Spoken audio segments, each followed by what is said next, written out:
siya ka jingjok lupay dia pomunlam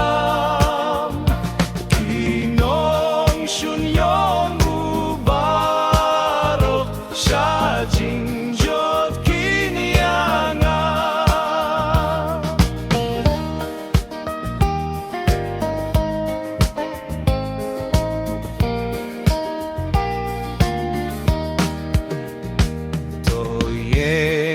siya Jisu katuroy kalayam siya frang kajur katema yatur ya pomulam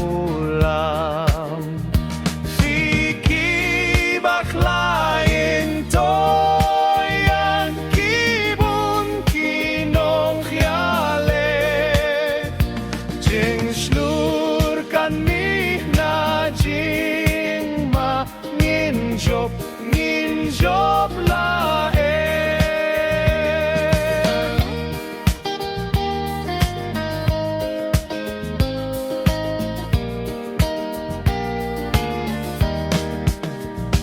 toyeng ya shashu jisu tobat kaborjong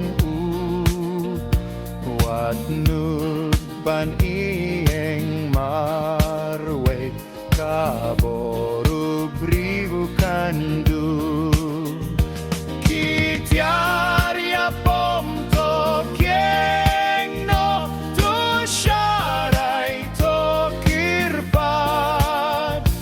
hashitom lenen jing ma to kongulukin